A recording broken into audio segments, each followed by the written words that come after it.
So this morning, everybody has made a recovery except for the little bull bottle calf. The girl's doing good, and everybody's doing okay. But the little baby boy, the little bull bottle calf is not doing good. He's doing worse. He's doing worse than he was yesterday. I gave him milk this morning. He only ate he only drank half a bottle, and he is panting real hard. And so this morning, I gave him a dose of Banamine. And here in about an hour, I'm gonna give him another bottle of milk. I'm gonna see if that helped, and I'm gonna see if he'll take another half a bottle of milk. But he's starting to I think that he's getting too hot. The last time I brought in some animals, one of the things that I was doing was I was taking the temperature of each one of my animals. And while I was doing that, my thermostat broke. And so I don't have a way to take the temperature of the animals. But when I put my finger in his mouth is real hot. And he's starting to lose balance, like he's starting to lose coordination, and he's starting to go bone thin. And so I think he's heating up too much. I think he's got a fever. And so I gave him a dose of Banamine. And he's also not drinking a whole bottle. He only drank a half a bottle of this morning. And so here in about an hour, I'm going to see if he'll drink another half a bottle. I'm going to see if that maybe helps. If he does have a fever, I'm going to see if maybe his fever's been reduced. But I do need to go and buy another thermostat. I was taking the temperature of all of my animals.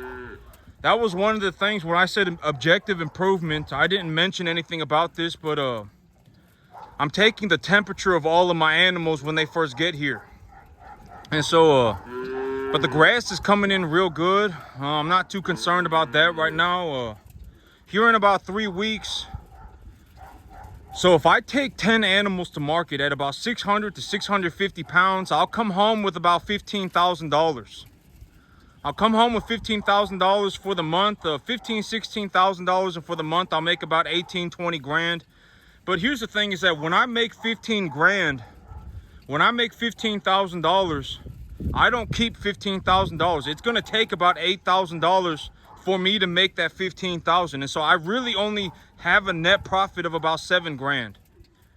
And here about next month, the beginning of next month, I would say that I'm going to have, well, let me do a count. This is 1, 2, 3, 4, 5, 6, 7. I'm going to have about 8 animals that are about 600 to 650 pounds. And if I take oh wait, here's another one right here. That's I counted him in my head because I was like, where's my other red steer? I'm gonna have about 8 to 10 animals at about 600 pounds, and they're all at a body conditioning score of about 6 to 7 as of right now. All of my bigger animals, my grass has been coming in real good. They're very big. If you take a look at them, that's a representative, a sample of what the rest of the animals look like. And so as of right now, I'm about to make a boatload of money. Here in about 3 weeks, I'm about to make a lot of money. And, the thing, and that, you see, they all look about like that right now. They're all at about a 6 or a 7. Some of these animals are more muscular than the other animals. And so, here in about next month, I'll be, here in about 3 weeks, I'll have an opportunity to make about $20,000. But when I make 20 grand, okay, so, but when I make, on the cattle business itself, I'll come home with about $16,000. But when I come home with a $16,000 check, I don't keep $16,000. I keep about 7. If I come home with 15,000, I keep about 7. If I come home with 16 grand, I keep about 8. If I come home with 15, I'll keep about 7. If I come home with 16, well, how does that work? I'll come home with, I'll keep about 7.5, about $7,500. And so, I'm not, like when I make these videos, right? Because, from what I have seen in the world, okay, this is also what I mean by, for most people, it is too late and you will not be able to be saved under any circumstance. I've been out here doing this for like over a year, right? And over a year, I've been able to take a look around, and I got the YouTube people that make their farming and whatever, and the farming videos and whatever. Most people cannot be saved under any circumstance at a certain point. They are beyond hope. They are going 100, a lot of people are going 180 degrees in the wrong direction. If this was even relatively easy and if people could even learn, okay, here's a realistic way to put it. If most people, if anybody, if you could make a net profit of even half of what I do on on any field, a 10-acre field, 20-acre field, 1,000-acre field, doesn't matter. If you can make half of what I do as a net profit, you would be like extremely, extremely good at farming. I understand that I come home with like 60, 80,000 a year, right? Like I understand that I make a boatload of money. I understand that. But let's disregard what I make for a second. Disregard what I make for a second. If anybody could even come home with half of what I do, they would be considered a freaking phenom farmer, like a phenomenal farmer. You would be considered an incredible farmer if you could even get to the halfway mark. But this is also what I mean by most people, when I take a look around, it would be a miracle to see somebody who even gets 5% of what I get done. I'm just going to be honest. Like when I go around and I drive around, I go to a sale barn, I go to a sale barn over to the east, a sale barn to the northwest. I go to a sale barn to the northeast. I go to a sale barn to the south. I go all over the place. And when I'm going around, I go around, the thing about me is that I'm a farmer, right? I farm 24 hours a day, 365 days a year. This is legitimately like my entire life. I live where I work. And, when I go around and I see someone's farm, I will know within 3 seconds what is going on, right? And it's even a miracle to see somebody get 5% of what I get done. I mean, even then it's almost like, because, and we got to look at things objectively. Like if somebody's growing corn, right, or somebody's growing whatever, because farming is not just running cattle, it's not just growing grass, it's not just running it's also running a business. And so it's like if I take a look at somebody and they're growing hay and they got a 2,000-acre hay field and they got some $200,000 tractor, that person's not going to be doing very well. I mean, by the time you're done paying for the tractor and you're done paying for all your expenses, I mean, it's like, what are you going to make? Like $500 an acre? What was the point in that, right? I mean, if you abandoned your tractor and you started running and you just objectively got better at farming and you started running, even 5 cattle per acre, just 5. Like, don't even worry about what I'm doing. Like, I probably run closer to 8 to 9 cattle per acre, and all of my animals are like extremely obese. Forget what I'm doing for a second, but even if you could just do half, it would be considered a miracle by most people's standards. Most people will not even get to the 5% mark. Let's just be honest with ourselves. Most people won't even get to the 10% mark. And when I make these videos, I'm trying to, one of the big things that I'm looking to do is to just show you objectively so that you can absorb what is going on. Because I make, I would say if my year goes horribly, I will make $50,000 a year of net profit. That is how much money I will come home with at the end of the day. Realistically, I'll make somewhere closer to 60 to 80,000 on my 10-acre field, running commercial cattle. I mean, it's honestly like when I talk to a majority of farmers, they're like in la la land, right? Oh, I run 200 cows on 500 acres. That is my farm. Oh, I grow 2,000 acres of hay with my $100,000 tractor. They're walking around in la la land. That's not good. Like if you abandoned your 200 mama cows and you portioned off just 50 acres of your field and got better at farming and just started farming and just objectively got better at farming, you could make more money on that 50 acres than you could on the 500. I probably make more money on my 10-acre field than most people make on a 500-acre field. A lot of these people, if you listen to a lot of farmers talk, I mean, they're like, oh man, you can't really make it unless you got 3,000 acres. Oh man, you can't really make a living unless you have 5,000 acres. And I'm sitting here on a 10-acre field making about $60,000 to $80,000 a year of net profit. Like, do not listen to people who do not know what they're doing. Right? This is what I say that all the time, and I'm not trying to sound like a horrible person, but if the person is a moron and they give you advice and you take their advice, you will become a moron as well. And I'm not saying that to sound like I don't feel good saying that, right? But a lot of people are walking around in la la land, and they will never come back, never to be seen again. I make about $60,000 to $80,000 a year of net profit on my field.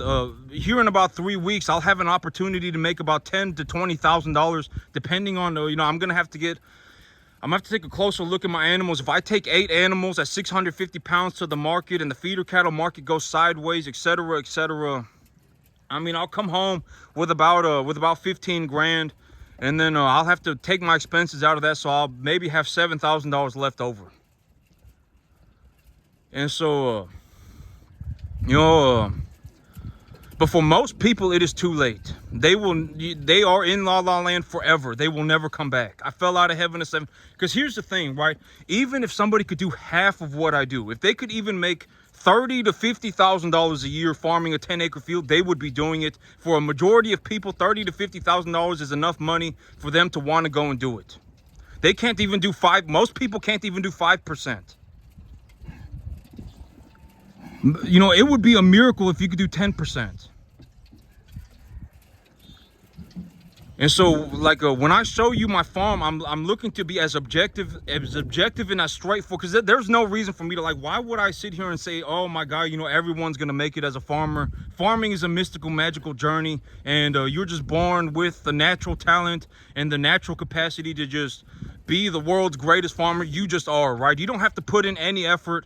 I mean, you just were born to be a mystical, magical farmer and to do circles in La La Land until the day you die. I mean, why would I lie? And what's the point of lying, right? Lying is not going to get anybody anywhere. I may as well just be honest with you. It would be a miracle. Like, it would be a miracle. If you end up in La La Land, it would be a miracle if you turned around and came back to reality. It would be like a freaking, it would be like the equivalent of you having swam out straight into the ocean and having found, legitimately swimming out straight into the ocean until the point you could not see land, and then somehow finding your way back to land. That is legitimately the equivalent of going out into La La Land for a majority of people, or walking straight out into a desert until you collapse, and then saying, oh my God, I want to go back now, and then by the time you've collapsed and you got up, you don't even know where you are anymore, right?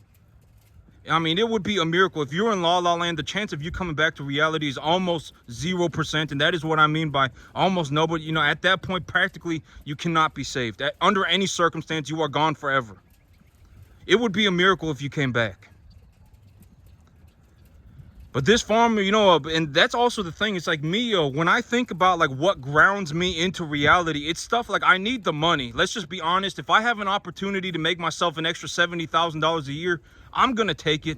I don't really care what your opinions of me are. Like, if you don't like me because I say that the 70 grand is very important and that money's important for me, and that the 70 grand is a lot of money for me, and that I am happier making an extra $70,000 a year than not, I mean, then you're just going to have to deal with it, because, I mean, I've made my peace with God. I honestly have. I mean, I do honest work. If this was even relatively close to being easy, other people would be doing it.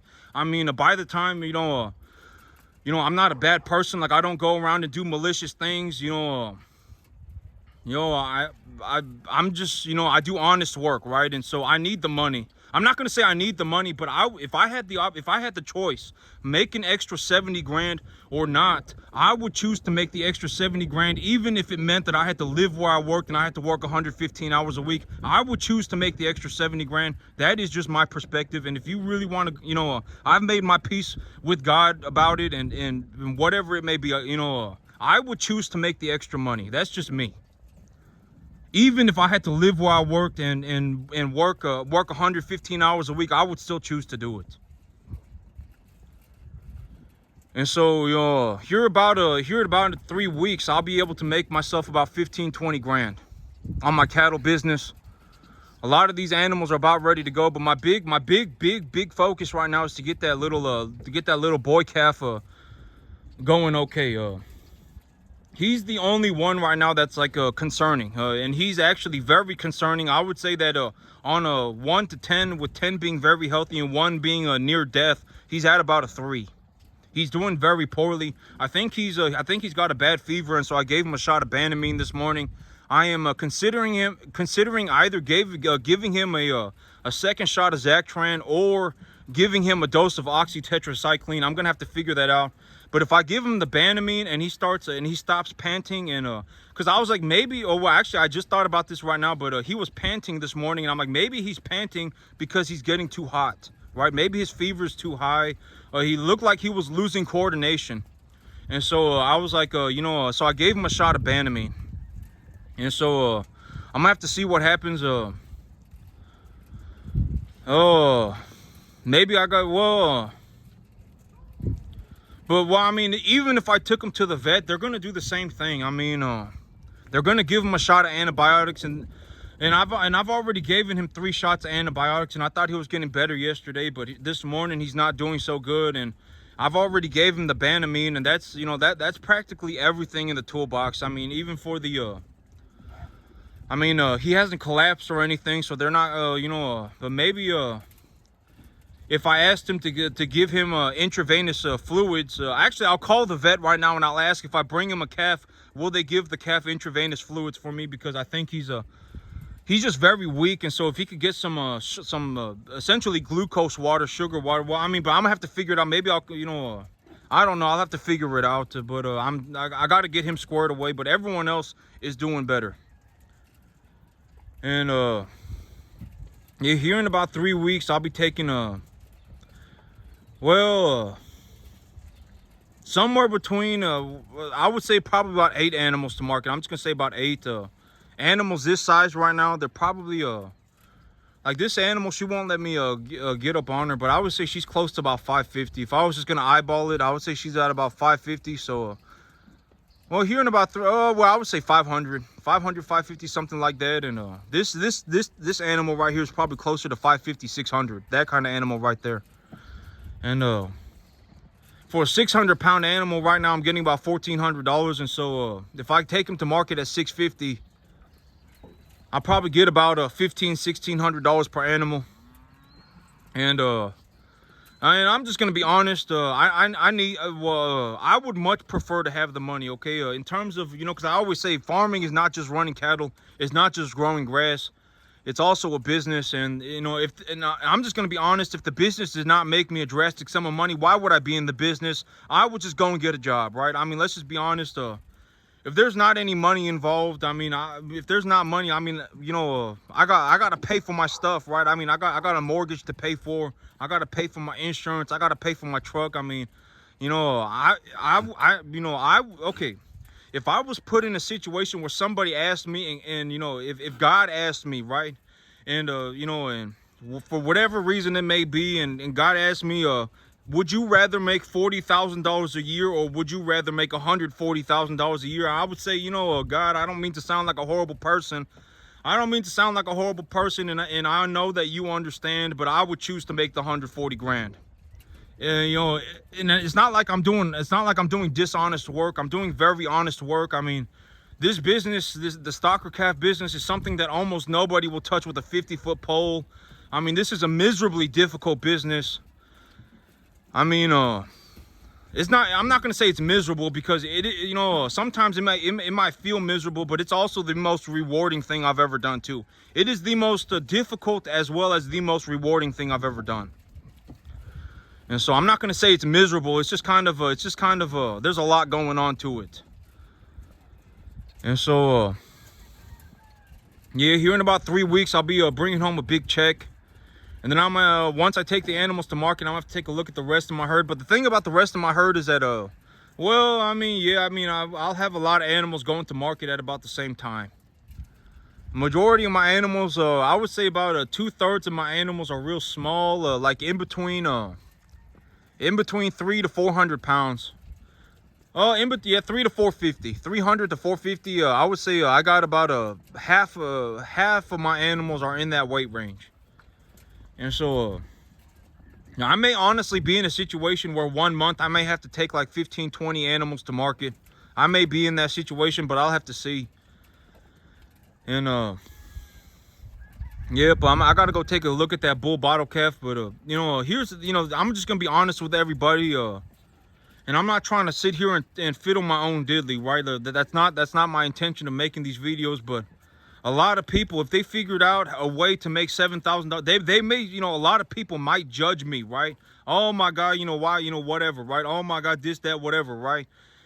But if they had the opportunity to make an extra $7,000 a month, they would take it. They would be in the same situation that I'm in. And to me, one of the big things about me about handing someone good information is like, I am giving you I am a lit candle, and I am giving you the light of the candle as well, right? The light of the candle can be spread infinitely, right? That's what I said. The idea of enlightenment is that it's like the light of a candle, and then you can spread it to other candles, right?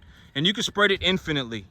And so when I showed stuff like this, and I say, you know, if you absorb what is going on, at least you are absorbing something that is objectively putting you in the right direction. And, you know, at the end of the day, the beef is not going to fall out the sky, right? The beef is not going to fall out the sky. Somebody's got to grow the beef. And, you know, this is what food looks like. I know that may sound, you know, very hard to deal with for some people. But if you go to the grocery store and you buy beef, this is what you're buying. We're just gonna have to deal with it, right? I mean, I don't particularly like having to, you know, say that, or but I mean, if I bring home a bull calf and I castrate that calf, the only thing that could possibly happen to that calf is that the calf ends up on some like animal reserve, or the animal goes to the beef market because the animal no longer has any testicles. And so a majority of these animals, let's just be honest with ourselves, a vast majority of these animals are going straight into the beef supply. And so, I mean, but food is not just going to fall out the sky, you know, looking at people like me. But here's the thing, right? It's like me, you know, like if somebody presented me an opportunity, if someone legitimately came up to me and said, hey, you know, I want to present a business deal with you. Like, you know, because me, I already have the capacity to make practically as much money as I want, right? I mean, the biggest barrier to entry is the time and the effort and the skills that are required to run a business like this. I mean, the reason most people, it's not even money, right? Because like if you put me on a field, on a 10-acre field with $1,000 a month, within 2 years, I would have had turned that $1,000 into like 100 grand. Right? I mean, I honestly would have, and there's not many people, but people cannot do that. This is also what I mean by, you know, when you, the barrier to entry, right? The reason that people can't do this is because if you learned quickly and you worked 7 days a week and you worked 15 hours a day, you might be able to pick it up in 12 years. It would be a miracle if you got to the 10% mark. I mean, it would be a miracle if you got to the 5% mark. Most people, they can't even do 5%, right? I mean, they just can't. I mean, let's just be objectively clear with ourselves. Let's just be honest with ourselves. And maybe if I say this, you will take a look at it and go, man, I should try harder. I should put in more effort. You know, maybe I should, maybe I should go and do better, right? So I should figure out an objective plan and go and do that, you know, objective plan and get better. And, you know, it would be a miracle for most people to even get to the 10% mark. You know, even if you, at the 10% mark, okay, even at the, you know, if you could even do half of this, it would be a miracle. Like if you could bring home $30,000 to $50,000 a month on a 10-acre field, even at that point, you would be a miracle. And do not even, you know, because me, it's like, you know, the bringing home $60,000 to $80,000 a year. I mean, I legitimately had to work for 15 years to get to this point, and I worked 7 days a week. I mean, I did not just wake up like this. It was incredibly difficult. And so, you know,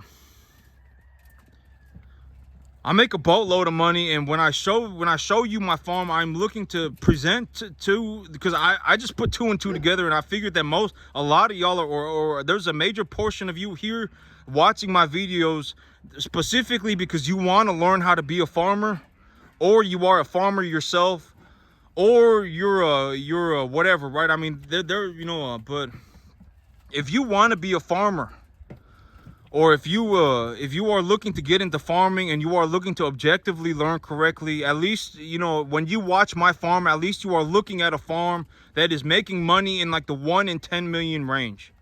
Like, you know, if we were to put me on a graph, I probably, you know, if we were to put me on a graph for the amount of money that is made on per acre on a commercial cattle farm, I may be, you know, 1 in 10 million. Objectively, objectively, I may be 1 in 10 million. Making $7,000, $8,000, $7,000 an acre of net profit is extremely, extremely, extremely like unbelievably good. And at the end of the day, I mean, I would rather make the extra $70,000 a year than not. I just would. I've made my peace with God about it. I do honest work, and I work 7 days a week, and and the cattlemen in particular, the cattle people in particular, know that this business is almost impossible. I mean, the cattle people know, right? Getting in the stocker calf business is like the hardest business that you could get into in the beef industry. Almost everybody is either running 500-pound cattle to 800, or they're running 800-pound cattle up to a fed weight. That is what almost everybody is doing. Almost nobody will touch a stocker calf with a 50-foot pole. I mean, you could give somebody a 50-foot pole right now and they would not touch this business. Because if you take a very close look at what I'm doing, it's like, I'm 140% committed financially to this business. When you look at my farm and you get shiny object syndrome, you might think, oh my God, he must be doing this because it's easy and, anybody can do it. But if you actually went out and tried to accomplish this, if you failed even one time, I mean, you could end up losing everything forever. Legitimately forever. You will be in debt for the rest of your life. You will never recover financially. Forever. Legitimately forever. And I'm not just making that up. It happens to a lot of people. A lot of people, they'll start a business and then they'll wreck themselves and then they will be wrecked forever. Legitimately will never recover financially. It happens to a lot of people. And so you need to consider that as well. If you're going to start a business, just understand that this business is miserably hard. Not miserably, but I mean, it's if you learn how to do this in the next 12 years, you would be very, very, very fast. Realistically, it's going to take you 15 years. 15 years, and you're going to have to work 7 days a week. It does not matter what you think. If you think that you can make it in the next 5 years, I mean, you're going to wreck yourself. You're going to lose all your money, and then you're going to be in debt forever. And then you're just going to live, your patheticness will have materialized into reality. And then it's adios forever. I mean, you'll never recover. I'm not saying that to make you sound, I'm just going to be honest with you. There's a very real possibility that if you start a business and then you wreck yourself, you will never recover for the rest of your life. And then, it's a very real possibility.